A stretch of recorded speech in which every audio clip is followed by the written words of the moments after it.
For 5 years, my mother-in-law called me not our kind. Then a bowl of Jell O brought her to her knees. Welcome back to True Drama Tales, and thanks for tuning in to another original story. I hope you all understand, Vivian Cole said, raising her champagne glass so the candlelight caught it just right.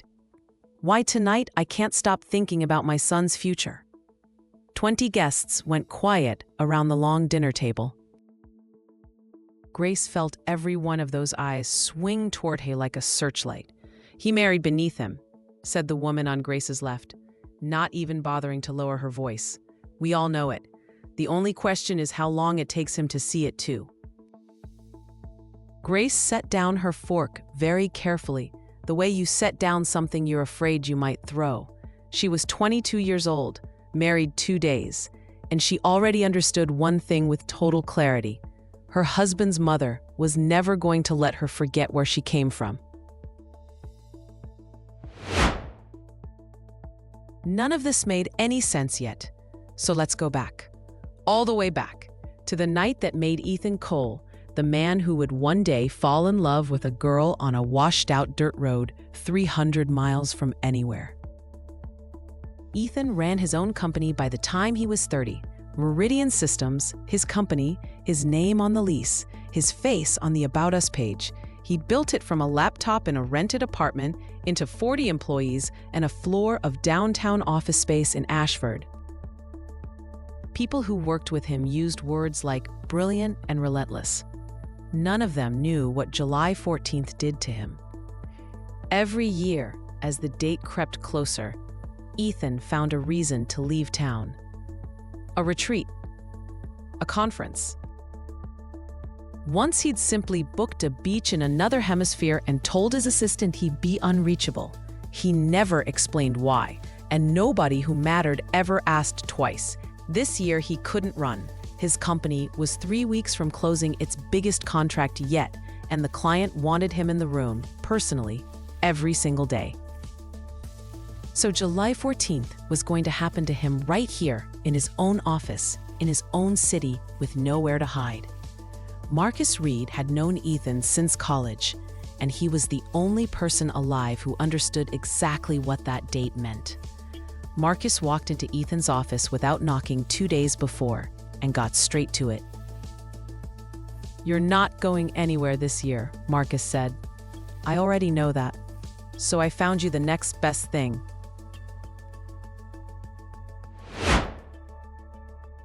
To understand why one date on a calendar could do that to a grown man, you first have to understand his mother and where she came from. Vivian had grown up with nothing. Not poor but proud nothing. Actual bone-deep nothing. The kind that teaches a girl early that the world doesn't hand out second chances. She'd worked 2 jobs through college, married a brilliant, gentle physicist named Jell O at 22 because she genuinely believed, back then, that his mind was going to take them both somewhere extraordinary. He talked about the shape of the universe the way other men talked about football, and for a while, that was the most romantic thing Vivian had ever heard. Then the years went by, and the grant money never came, and the university kept promising tenure that never quite materialized, and Vivian watched every one of her college friends buy houses and cars and vacations, while she and Daniel counted grocery receipts at the kitchen table. Somewhere in there, admiration curdled into resentment, and resentment calcified into something colder still. She swore to herself she would never again depend on a man's promises for her own security, and she kept that promise for the rest of her life, right up until it cost her the only family she had left. Now back to the kitchen. Go back 18 years to 2 in the morning. Ethan was 12. He woke up to the sound of a cup shattering on tile. He climbed out of bed and padded down the dark hallway, the way kids do when something in the house feels wrong, and stopped just short of the kitchen doorway. His mother's voice reached him first. "How do you not understand this?" Vivian was saying. "We live in a world where you can't afford to relax. The people who get ahead are the ones who set the bar high for themselves. I just closed the biggest deal of my career, and you're still puttering around with your worthless little science, exactly like you were 15 years ago. You haven't moved an inch." Ethan stood frozen in the hallway. He could see his father kneeling on the kitchen floor, gathering broken porcelain into his shaking hands. His mother's face was cold and hard in the overhead light. The boy darted forward before he could think better of it, brought a dustpan and a rag, and knelt down next to his dad. "Don't worry, Pop," he said. "I'll make you another cup." "You just got home from work," his mother cut in, with a dry little laugh that had no warmth in it anywhere. "What kind of a job pays $3 grand a month for 12-hour days? Sanitation workers make more than that." His father dropped the last shard into the dustpan, glanced up at his wife with something between guilt and exhaustion, and said quietly, "Vivian, you knew what I was when you married me. I told you 15 years ago I was a scientist, not a banker." "I remember," Vivian said, and there wasn't a trace of sweetness left in her voice. "You seemed so promising back then, so smart. You talked a lovesick girl's ear off about the structure of the universe, and I actually believed you were going to be somebody. Instead, I got a dreamer with a chalkboard." Ethan loved his father more than anyone on earth. Daniel Cole was a gentle, soft-spoken man, a physicist who could make quantum mechanics sound like a bedtime story, who'd taught his son chess and how to fix a computer and how to look at the night sky and actually see something in it. By 12, Ethan had already won 3 regional math Olympiads. His father was proud of every one of them. His mother wasn't proud of anything about it. She was afraid her son would grow up to be exactly like his father, brilliant and broke. "You want to know what happens if he takes after you?" Vivian said, not looking at Ethan, though she clearly knew he was standing right there in the hall. "He ends up exactly where you are. Go pack a bag." Daniel flinched like he'd been struck. The clock on the wall was the only sound in the kitchen for a long moment, ticking over his father's ragged breathing and his son's held one. Ethan couldn't stand it. "Dad's not going anywhere," he shouted, his voice cracking halfway through, and then it dropped just as fast into something small and pleading when his mother turned that cold look on him. He grabbed her hand. "Mom, Dad knows everything. He teaches me everything. He fixes everything in this house. There was an article about him in a magazine, remember? He's amazing. Mom, how are we supposed to manage without him?" Vivian only smiled and peeled her son's fingers off her wrist. Very easily, she said, "Your mother makes plenty of money to hire someone whenever something breaks. We don't need him for that. We don't need him for much of anything, if we're being honest." Then her face hardened again. "Now go to your room. Your father and I need to talk. This is grown-up business." Ethan went, swallowing back tears the whole way down the hall. The last thing he saw was his father giving him one warm, tired look before he turned and shuffled off toward the hall closet for a suitcase. An hour later, the front door clicked shut, quiet as a whisper, and Vivian breathed out like a woman finally set free. She'd told herself for years she'd wasted enough of her life on a failure. Told herself it was long past time to draw a line. She poured herself a glass of expensive red wine, stood by the cabinet, and thought about what exactly a woman was supposed to toast to on the night she got her freedom back. That's when the phone rang. It was her husband's number. She almost let it go to voicemail, figured he'd already thought of something he'd forgotten to say, and answered without much interest. A stranger's voice was on the other end. A police officer, working the overnight shift. He said there'd been an accident a block from the house, a pedestrian crossing against the light. He asked her to come. Vivian understood, somewhere in the pit of her stomach, exactly what that meant before she even hung up the phone. The hardest part wasn't the funeral. It was telling her son. She braced herself for screaming, for blame, for a 12-year-old's fury turned entirely on her. It never came. From that night on, Ethan never said one word to his mother about it. Not once, in 18 years, did he bring it up. Vivian never knew whether he'd simply made peace with losing his father, or whether the silence was its own kind of sentence, a door he'd shut on her and never once reopened. She never had the nerve to ask. She only noticed that every July, without fail, her son found a reason to be somewhere far away from her. And the ache of losing Daniel never once got smaller. Every July 14th, Ethan let himself wonder, just for that one day, what his life would look like now if his father had lived. He always came to the same answer: it would look nothing like this.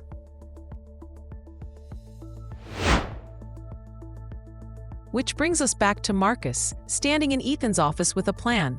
"My grandmother had a heart attack a few days ago," Marcus said. "She's home now, doing okay, but the pharmacy out there doesn't carry the medication she needs. I already picked it up. Somebody's got to drive it out to her, 200 miles give or take, and I figured, why not you? I'll cover the office for a couple of days. You get some air, do a good deed, and you're not sitting here in this building on the 14th. He gave Ethan a lopsided, hopeful grin. "You have no idea how good it is out there. Real countryside. No cell signal for miles. You'll actually relax for once in your life." Ethan thought about it for exactly as long as it took to nod. By noon the next day, he was off the highway and onto a 2-lane road that got worse with every mile. The cracked asphalt eventually giving way to packed dirt, torn up and rutted from the recent storm. His SUV lurched through the potholes like a boat in rough water. He came around a bend and found an old, mud-caked Niva stuck axle-deep in a washed-out patch of road. A young woman stood beside it, arms crossed, glaring at an older man who was glaring right back. Ethan pulled over and asked if they needed a hand. "More than you know," the older man said, brightening instantly. "Pull me out of this ditch and I'll owe you one." The young woman looked less thrilled. An hour earlier, this stranger had promised to drive her the rest of the way into town. Now, stuck in a ditch with a busted radiator hose, he seemed ready to either turn back or leave her standing on the shoulder with her suitcase. Neither option appealed to her, and it showed in the way she yanked the handle up and down on that suitcase like it had personally wronged her. Ethan helped haul the Niva back onto solid ground, then turned to the young woman. "Where are you headed?" "Cedar Hollow." "That's exactly where I'm going," he said. "Hop in." The old man practically sagged with relief that he wasn't leaving her stranded after all, and waved them off. Her name was Grace. She told him that much before they'd gone a mile. She had a low, easy voice, almost musical, the kind that made you want her to keep talking just so you could keep listening. Somewhere around mile 10, Ethan realized he'd stopped thinking about his father for the first time all day, and he was grateful to her for it without quite knowing how to say so. "Tell me about yourself," he said. "I'd never known anyone who actually grew up in a place like this." "There's not much to tell," Grace said, with a small smile. "Nobody's waiting for me back home anymore, if that's what you're asking. Our house has been sitting empty for years." Ethan glanced over, and something in her face told him this wasn't a story she told for fun. He asked anyway, and she gave in. She'd been 8 years old when her mother died, sudden, no warning, gone almost before her father understood what was happening. Tom Ellison had no idea how to raise a little girl by himself, and he might not have managed it at all if it hadn't been for Eleanor Hatch. Eleanor was Grace's second-grade teacher, a woman a few years from retirement who took one look at that grieving family and simply decided she wasn't going to let them fall apart. She knew Tom drove long-haul routes out of a depot in the next town over, gone before sunup and back well after dark. So she made him an offer. She'd pick Grace up after school, keep her fed, help with homework, watch her until he got home. Tom took the offer with more gratitude than he could put into words. Slowly, the little family found its feet again. Eleanor taught Grace to cook, to do laundry, to run a household years before most kids even think about it. Grace was a quick study. Her father kept working, kept providing as best he could, and for a while Grace believed with her whole heart that he was her rock, that the two of them were unbreakable. Then, the year Grace turned 15, her father sat her down across the kitchen table and told her he'd been seeing a woman in town for 2 years, and they were getting married. "You're 15 now," he said, not quite meeting her eyes. "You're capable. You're independent, just like your mother was. I know you can handle yourself, and don't worry about money. I'll send you something every month from my check." Grace understood, even then, that her father had a right to his own happiness. She'd watched the single women in town look twice at her steady, hard-working dad, and she hadn't minded the idea of a new woman in the house. What she hadn't expected was that getting married would mean he stopped needing her at all. He never took her with him, never explained why.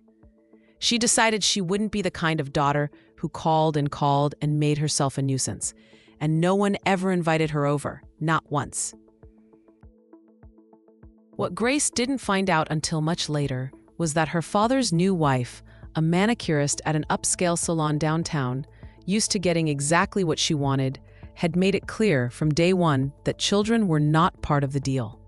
Tom told himself Grace would be grown and married soon enough anyway. It was easier than admitting the truth. The first few months, he sent real money, nearly a third of his paycheck, straight to her account. Then the transfers got smaller. By the following summer, they'd stopped coming altogether for months at a time. "Don't you worry, sweetheart," Eleanor told her every time. "Families go through rough patches. Money gets tight sometimes. He'll send more once things settle down."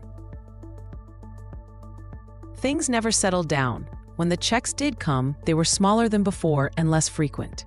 Grace stopped expecting them. She stopped calling too proud, too afraid of sounding like she needed something from a man who'd made it clear he didn't need her. Eleanor picked up the slack the only way she knew how. She taught Grace to can vegetables and preserve fruit, recipes so good that when they set up a table at the Sunday farmers market, people came from town just to buy a jar. After 9th grade, Grace wanted to quit school and find real work, but Eleanor put her foot down. "You are entirely on your own in this world," the old woman told her. "That means you get an education and you get a real career, so nobody ever gets to decide what happens to you but you." They picked veterinary medicine together, reasoning it was a career that would work in a city or a small town both. 3 years into her program now, Grace still came back to Cedar Hollow every summer, the second finals ended, just to see the only mother she'd ever really had. "She's older now," Grace said, "but she still lights up every single time I walk through that door." "Eleanor still doesn't have a cell phone," Grace added, laughing a little. "Every summer I have to teach her all over again how the microwave clock works.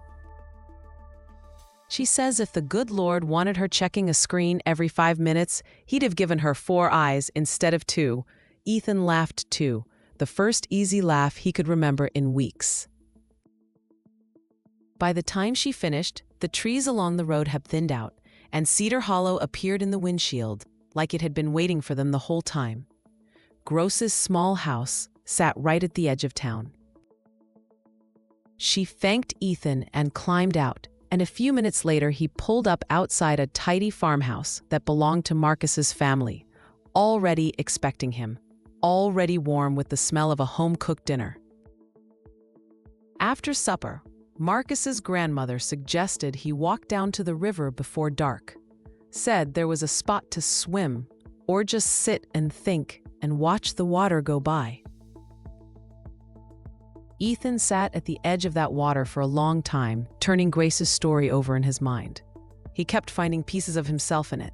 A kid who lost a parent too young, raised half by a substitute who loved them fiercely, left to figure the rest out alone. He decided he'd find her again tomorrow. He meant to leave on the 15th. He stayed 4 more days instead and would have stayed longer if Marcus hadn't finally called to say the project was ready to launch and everyone was waiting on him. Ethan didn't want to leave the village. If he was honest with himself, he didn't want to leave Grace. They traded numbers and promised to find each other again in the city once her break ended in 2 weeks. Driving home, he couldn't focus on the road or the deal waiting for him back at the office. All he could think about was Grace. He admitted something to himself in that car that he'd never quite let himself think through before. He'd never once tried to figure out why he took relationships so lightly, why every one of them ended right around the time it might have turned into something real. Meeting Grace, he finally understood. He'd never once trusted a woman not to leave, not to walk out the second the money stopped or the trouble started. He needed someone who wouldn't turn away from him if his whole world fell apart, the same way he'd never once turned away from anyone he loved. He'd spent a week with a girl who fed horses out of her palm and taught him the names of bird calls and stood knee-deep in a creek watching crawdads, and it had done more for him than every 5-star vacation he'd ever taken. It took him 30 years to see any of that up close, and it had wrecked him in the best possible way. One evening, sitting on the porch steps with the cicadas going full volume all around them, Grace had made him close his eyes and just listen for a full minute without saying a word. Ethan, who ran a 40-person company and hadn't gone 60 seconds without checking his phone in years, found the whole exercise almost physically uncomfortable, right up until the minute actually passed, and he realized he'd really heard, an owl somewhere off in the dark, and the creek running low over rocks, and Grace breathing quietly beside him, and underneath all of it, for the first time in 18 years, something in his own chest that wasn't grief. "You hear that?" Grace had whispered. "That's just what quiet sounds like. Most people never slow down enough to notice." He hadn't, not once, not in 30 years. He decided, sitting there in the dark, that he wanted to hear it again. 2 weeks later, Grace came back to the city. They picked up right where they'd left off, like old friends who'd missed each other more than either wanted to admit. A month after that, Ethan told her he loved her and asked her to marry him. Grace was floored. Eleanor had warned her 100 times that city men, especially the rich, successful kind, weren't to be trusted. Grace asked for time to think, which surprised Ethan more than anything. He knew he could have his pick of women in this town. That Grace hesitated only made him fall harder. 2 weeks later, she told him yes. There was only one thing left to do before the wedding: introduce his bride to his mother. Vivian Cole had spent 60 years making sure her life went exactly according to plan. She'd built a career at one of the top consulting firms in the state, made partner, and never once remarried after Daniel, not for lack of options, but because every man who tried never seemed strong enough for her taste, and any man who was strong enough never stuck around long. She liked her independence too much to mourn the difference. The one piece of her life that had never gone to plan was her son's love life.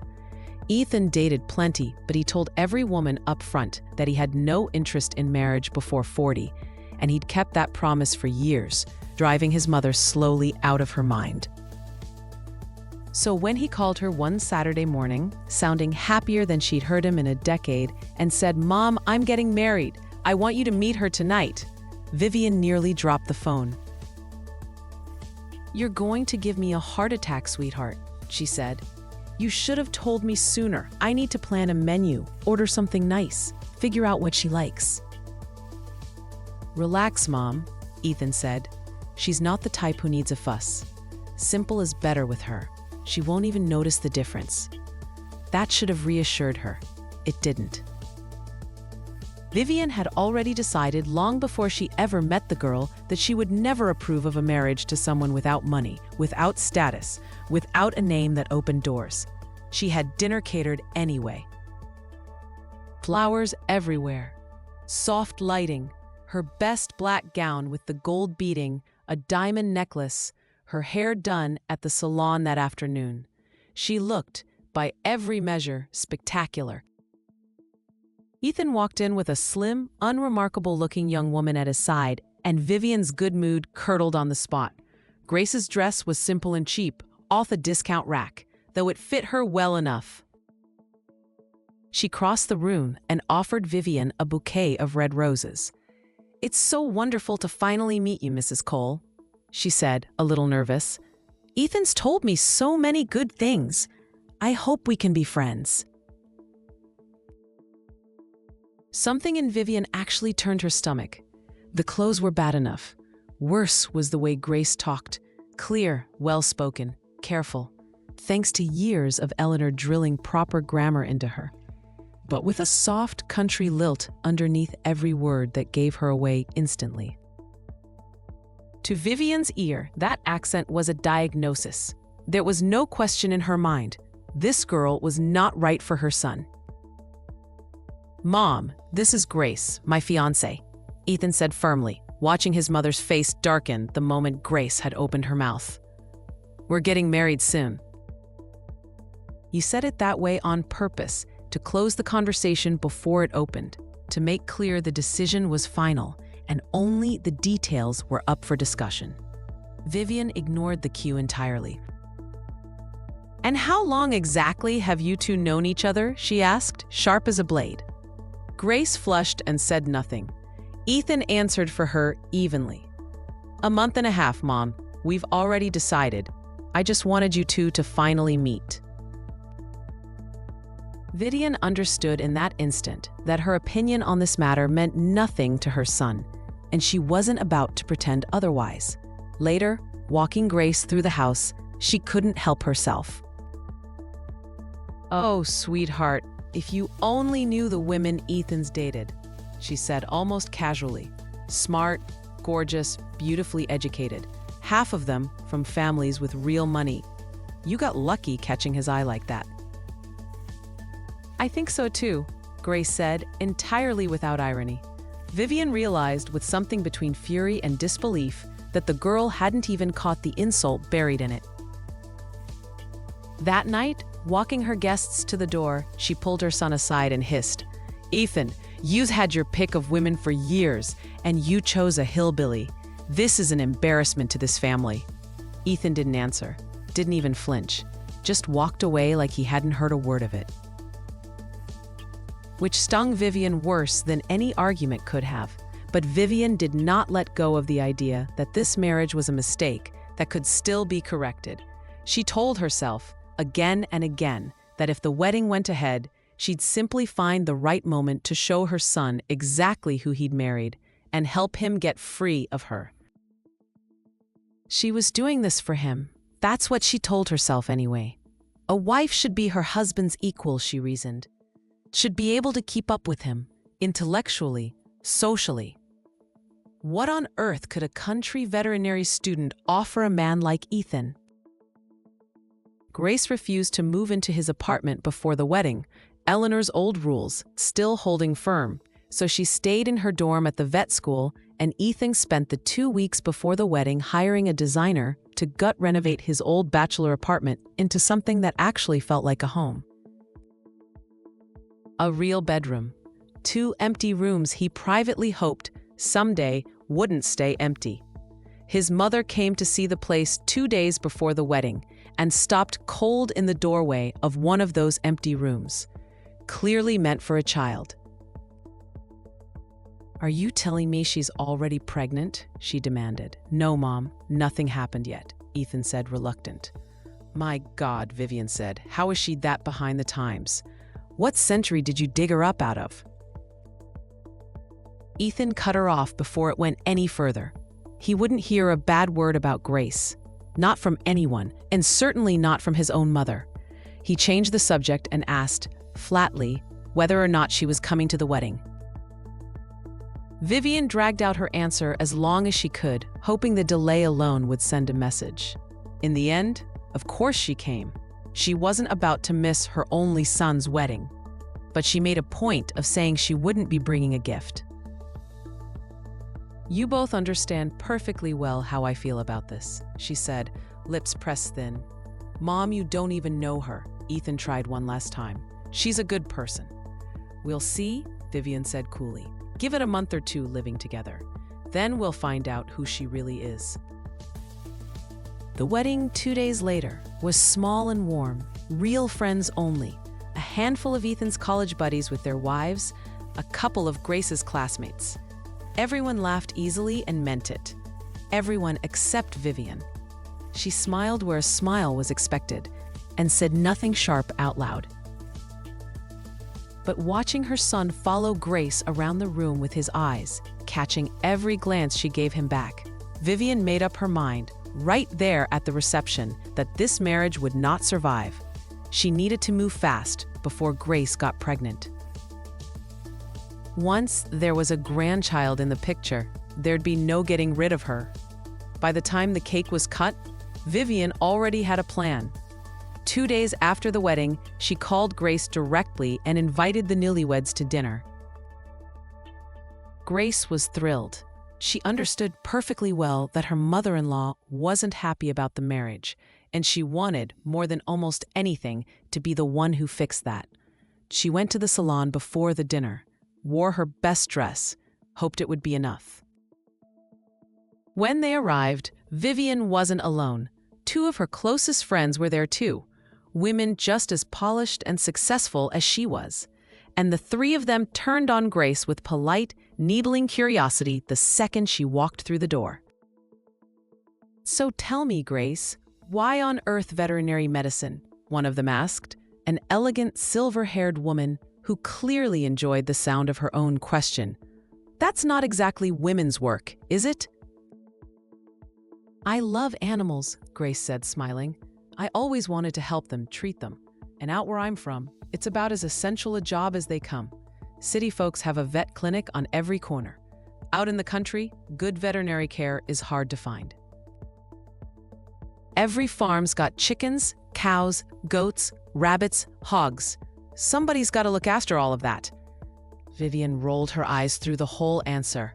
The moment Ethan stepped out to take a call, Vivian leaned in close and dropped her voice.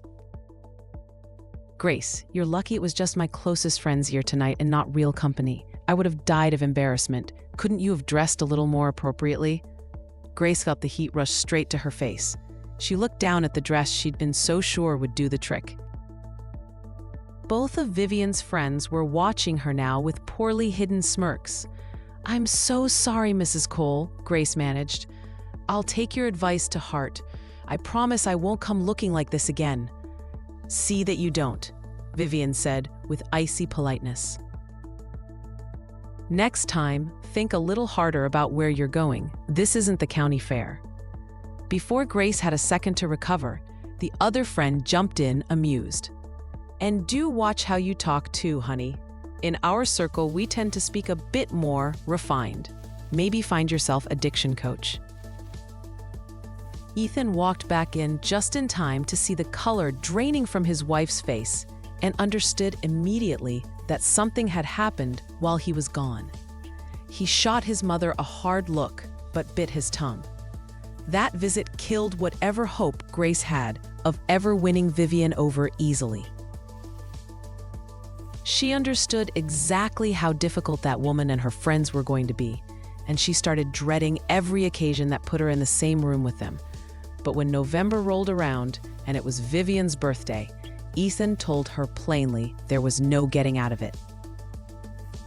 So Grace asked her husband to take her shopping. She wanted this time to get it exactly right.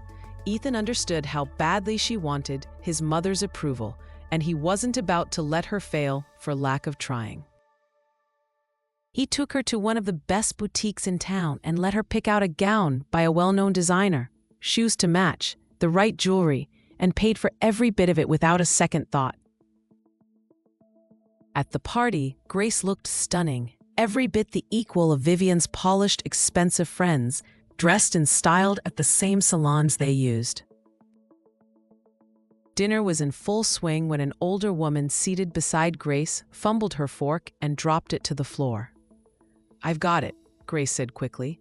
ducking under the table to retrieve it, then smiling as she stood back up. "I'll just run to the kitchen and grab you a clean one." She thought she'd handled it perfectly. The woman whose fork it was even smiled back at her, grateful. But before Grace could take a single step, Vivian's voice sliced across the table. "Your manners leave something to be desired," Vivian said, loud enough for the whole table to hear. "A well-mannered person handles that quietly, without making a spectacle." You announced it to the room like a foghorn. Grace's face went scarlet. She dropped her eyes and walked straight to the kitchen, and it took her a few minutes alone at the sink before she trusted herself to come back out with a clean fork for the woman beside her. She was too ashamed to even glance at Vivian for the rest of the meal. Ethan noticed his wife going quiet, watched her sit through it, and felt his temper rising with every minute. He kept shooting his mother warning looks across the table, but Vivian was in her element, savoring every flicker of embarrassment on her daughter-in-law's face like it was dessert. When Grace looked like she might finally break down and cry, Vivian decided to finish the job. She rose with her glass in hand and looked around the table with a warm, practiced smile. "I hope you all understand," she said, "why tonight I can't stop thinking about my son's future." And there it is, the exact moment the story started, the one you already heard at the top. The whole table gone quiet. The woman beside Grace not even bothering to whisper. He married beneath him. We all know it. The only question is how long it takes him to see it too. "It's not exactly a secret, dear," another guest chimed in, dabbing at the corner of her mouth with a napkin, like the whole thing bored her. "There are always women out there who'll marry into money the second they see an opening. It's a shame our sons never seem to notice it happening until it's too late." A ripple of quiet agreement moved around the table. Nods, small knowing smiles, the particular kind of cruelty that hides behind good manners. Grace could feel every one of those eyes on her, weighing her and finding her wanting. Grace set her fork down carefully.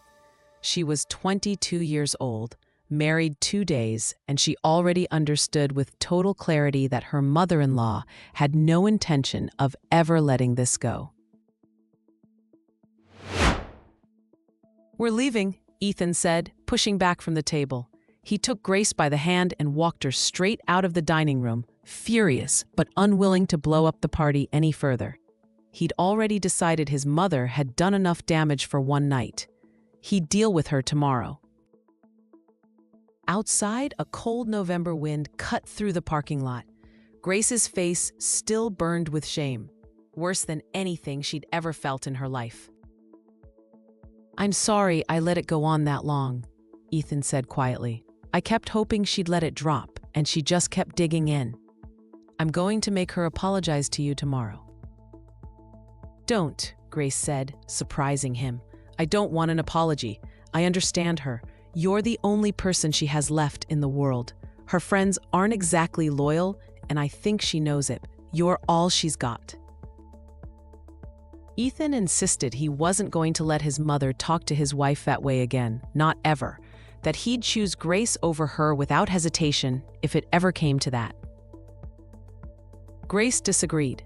She kept telling him, patiently, that his mother loved him, just in a way that measured happiness in dollar signs instead of anything that actually mattered.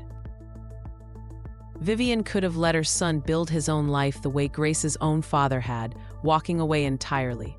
Instead, she'd stayed close his whole life, guided him, given him everything she had to give. She just didn't know how to want anything different for him than the life she'd chosen for herself.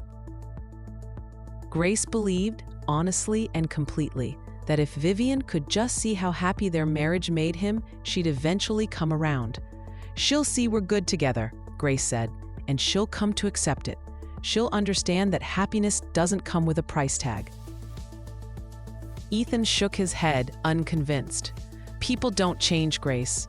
Not my mother. Not after everything. Money's always been the only way she measures a person's worth. She didn't even spare my own father. called him a failure, and kicked him out of the apartment he got through his job. But Grace held on to her hope anyway.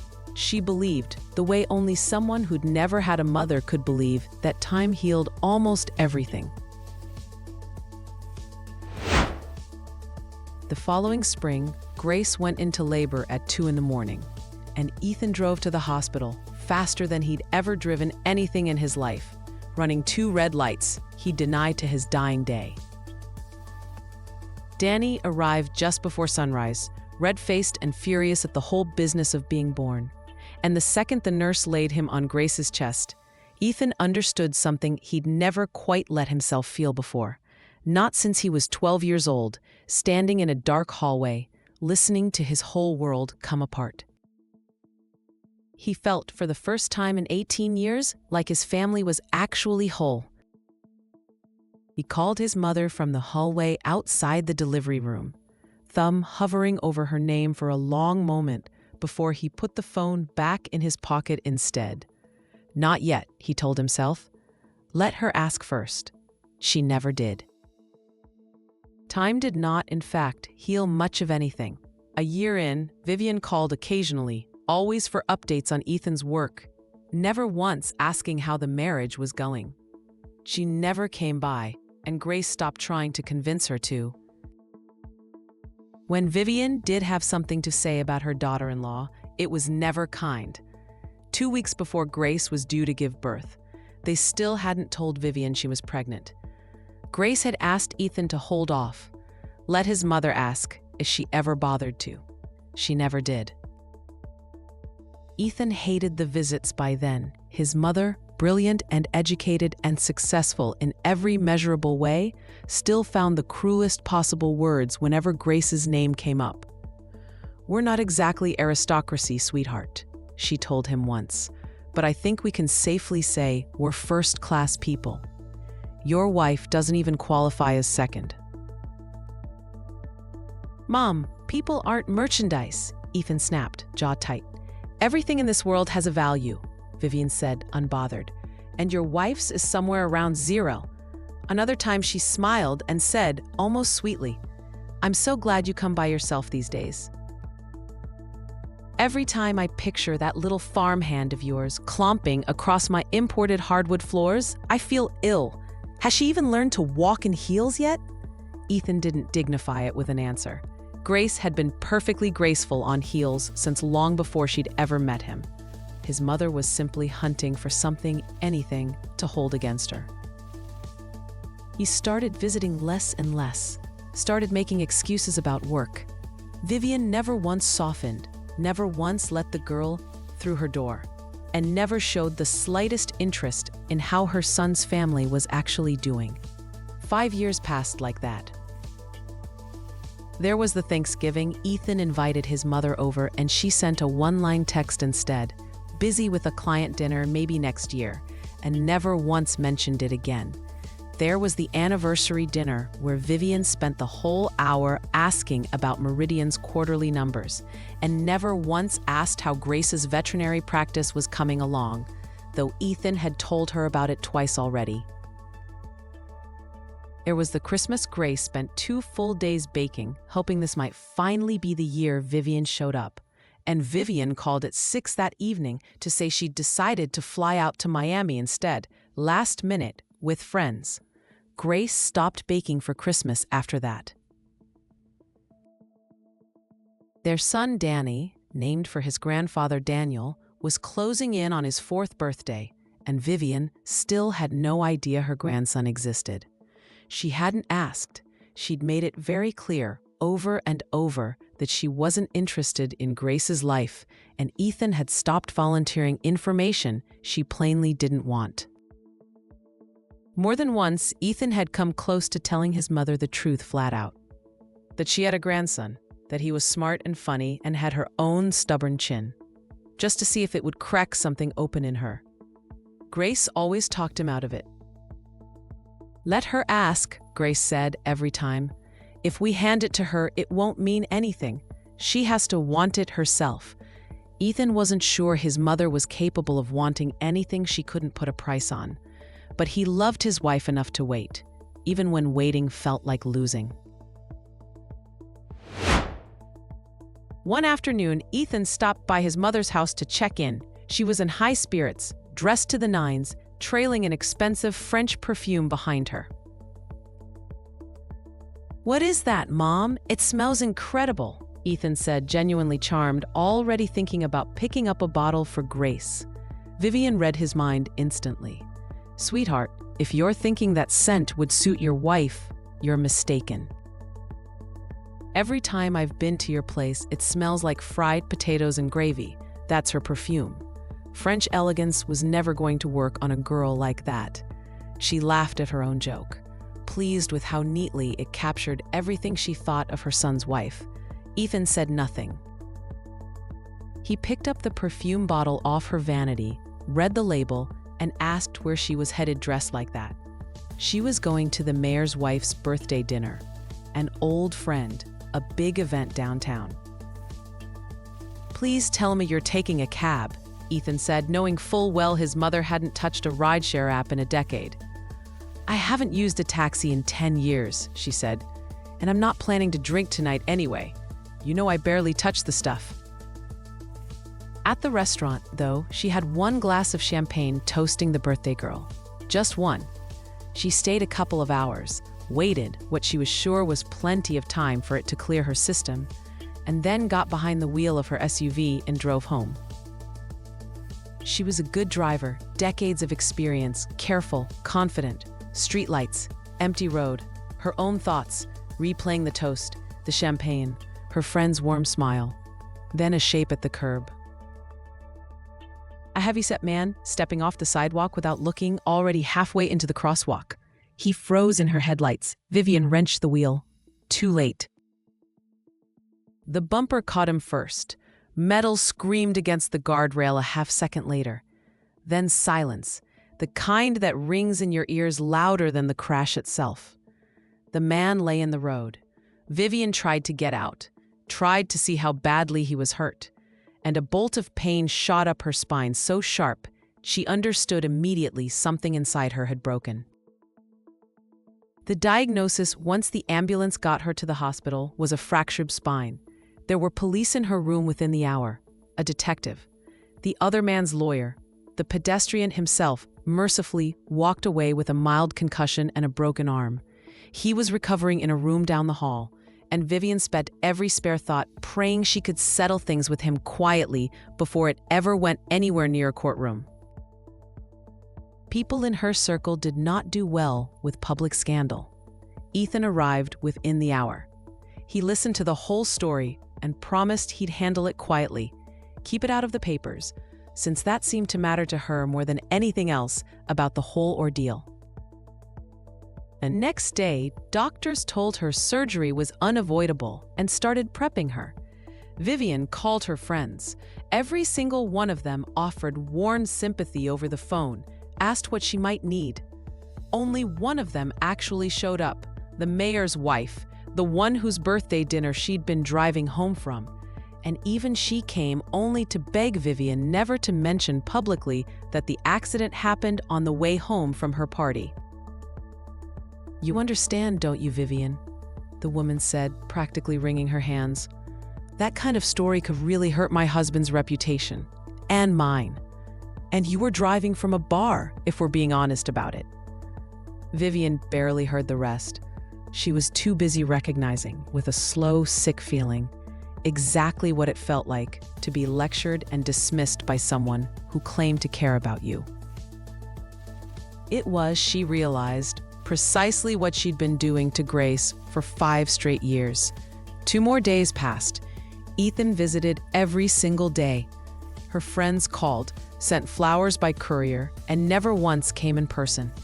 Vivian understood why, eventually. None of them wanted to be seen anywhere near the woman who'd hit a pedestrian leaving a private party. Guilt by association was bad for business. Vivian tried calling one of her oldest friends the second night, a woman she'd known since business school, someone she'd covered for more than once over 30 years. The woman picked up on the 4th ring, voice bright and rehearsed. "Vivian, I've been meaning to call. How are you feeling?" We're just swamped right now. You know how it is. I'll try to swing by this week, I promise. She never came. Neither did the next friend Vivian tried, or the one after that. Flowers arrived by courier, cheerful little cards attached, signed in florist's handwriting, because nobody had bothered to write the note themselves. A gift basket, a box of chocolates she couldn't even eat because of the medication. Not one single visit. It was, in its own quiet way, devastating. She'd spent her whole life certain her circle would never abandon her. Instead, the moment she actually needed them, not one of them walked through that door. Ethan noticed his mother's mood sinking lower every day and couldn't figure out why. She never told him about the friends who disappeared. Too proud, maybe, or too ashamed. Ethan sat with her one evening after visiting hours technically ended, the nurses letting it slide because they could see how tired she looked. He watched his mother stare at the ceiling for a long time, saying nothing, and for the first time in his adult life, he didn't see the woman who'd humiliated his wife at a dinner table. He saw someone small in a hospital bed, entirely alone, exactly the way his father must have felt standing in that kitchen 18 years ago with a dustpan full of broken porcelain in his shaking hands. He didn't say any of that out loud, but something in him softened toward her that night, just slightly, the way ice softens before it ever thinks about melting. "Mom," he said, the day before her surgery, "Grace wants to come see you. Just for 5 minutes, if that's all right." "Fine," Vivian said, more tired than anything. "Let her come. I might as well see what she looks like these days. Probably still just as unpolished as I remember." Grace walked into the hospital room the next morning looking healthy, warm, and genuinely glad to be there. Nothing at all like the girl Vivian had spent 5 years humiliating. "Ethan and I already found out who's doing your surgery," Grace told her. "We wanted to move you somewhere private, but it turns out your surgeon is Dr. Harrington. He's the best spinal surgeon in the state. You couldn't be in better hands." Vivian blinked, genuinely surprised. She hadn't even thought to ask who'd be operating on her. Her son and his wife apparently had. "And how are you doing these days?" Vivian asked, the first real question about Grace's life she'd asked in nearly 5 years. "Really well," Grace said, smiling. "Wonderful husband. Work I love. Everything's good. The only thing missing is you. Ethan wishes you'd come around for the holidays sometimes. I'd love that too. I'd love if we saw each other more." Vivian didn't believe a word of it. She assumed, the way she always assumed, that the girl wanted something. But right now she had a bigger worry pressing on her. She glanced at the door, made sure it was closed, and admitted quietly, "I keep thinking, what if the surgery doesn't work? What if I never walk again?" "That's not going to happen," Grace said, without a shred of doubt in her voice. "We already talked to Dr. Harrington. He's done this exact operation more times than he can count. Everything is going to be fine." For the first time since they'd met, Vivian noticed her daughter-in-law had a genuinely pleasant voice. That soft country lilt she'd always found so grating didn't bother her at all today. A nurse came in a few minutes later to take Vivian for pre-op testing, and Grace left feeling, for once, like the visit had actually gone somewhere. Vivian hadn't been warm exactly, but there'd been no cruelty in it either, and for Vivian Cole, that alone counted as progress. The surgery went well, recovery did not. Weeks went by, and nobody could explain why a strong, healthy woman was struggling so badly to heal. They moved her in and out of the ICU without any clear medical reason for the setbacks. Only Grace suspected the real cause wasn't physical at all. Vivian's whole carefully built life had come apart at the seams. A son who'd married against her wishes, friends who'd vanished the second she was inconvenient, and nothing left to distract her from any of it while she lay flat on her back in a hospital bed. 6 weeks after the accident, on one of her regular visits, Grace set a small dish down on the bedside table. Bright pink Jell O, wobbling gently in its little glass bowl. "Somebody made you this," Grace said. "You have to try it." "Strange," Vivian said, arching an eyebrow. "I never knew Ethan cared for Jell O." "It's not from Ethan," Grace said, a small secret smile tugging at her mouth. "It's from your grandson." Vivian's face went blank for a second, then folded into confusion. "I have a grandson?" "You do," Grace said gently. "He'll be 4 soon. His name is Danny. We made this together, the 2 of us, in the kitchen. He's going to ask me, the second I get home, whether Grandma liked it. Try it." Tears welled up in Vivian's eyes before she'd even lifted the spoon. She reached for the bowl, and Grace helped guide it to her mouth. "It's delicious," Vivian said, not quite able to meet Grace's eyes. "Really? Would you bring him with you tomorrow?" Grace nodded, and Vivian could only nod back, because for the first time in longer that she could remember, she genuinely couldn't find the words. 4 years. She'd missed 4 years of her only son's boy. His first steps, his first words, every single milestone that made a life, because she'd been too busy fighting a war against a girl who'd never once fought back. She didn't want to lose one more day of it. The next morning, Grace walked into the hospital room holding the hand of a dark-haired, dark-eyed little boy who was in every possible way a perfect copy of Ethan at that age. He let go of his mother's hand the second he spotted the bed and ran straight for it. "Are you my grandma?" he asked, practically bouncing. Vivian nodded, and something in her chest cracked wide open. "I'm Danny," the boy announced. "Will you come visit us? Mom and me are going to make a walnut cake. It's really, really good." "Well," Vivian said, her voice catching, laughing and crying at the same time. "If it's a walnut cake, I suppose I'll just have to come." The tears wouldn't stop after that. She hadn't cried in 30 years, and now she couldn't remember the last time crying had felt so much like relief. Like something old and rotten finally draining out of her, making room for something new. She wanted, more than she'd wanted anything in years, to get out of that bed, to stand up, to go build walnut cakes and eat bad Jell O and be the kind of grandmother who mattered. 5 years, she thought. 5 years spent at war with the one person who'd never once given her a reason for it. 5 years tearing at her own son's family instead of joining it. She promised herself, lying there with her grandson's small hand still warm on the blanket, that she was going to spend whatever time she had left trying to earn her way back.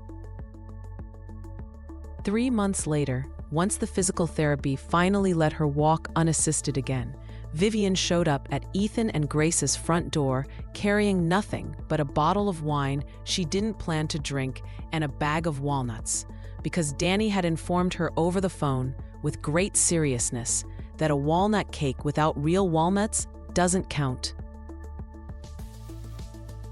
Grace opened the door, and for one long second, neither woman said anything at all. "I know I don't have any right to just show up," Vivian started. "You have every right," Grace said, and stepped aside to let her in. "You're his grandmother." Danny came barreling down the hallway before Vivian had even gotten her coat off, and threw both arms around her legs like she'd never once missed a single birthday. Vivian knelt down, slower and stiffer than she used to be, and held on. Over his head, she caught Grace's eye. "Thank you," Vivian said quietly, "for not giving up on me before I deserved it." "I never doubted you'd come around," Grace said. "You just needed a reason worth more than being right." They made the cake together that afternoon. 3 generations crowded around one kitchen counter, flour on the floor, walnuts everywhere but the bowl, Ethan leaning in the doorway just watching, the way you watch something you were afraid you'd never get to see. Vivian and Grace never became the kind of mother and daughter-in-law who finish each other's sentences. But from that hospital room forward, the door Vivian had kept locked for 5 straight years finally swung open, and this time, she was the one who walked through it first. They say the coldest people are usually just the loneliest ones, too proud to admit they're afraid of being left behind. They say some doors only open from the inside, no matter how hard you knock from the outside for years. And they say it doesn't take much to melt 5 years of ice. Sometimes it only takes a small dish of Jell O and a 4-year-old boy who doesn't know yet what a grudge even is. Whether that's true or not, you decide.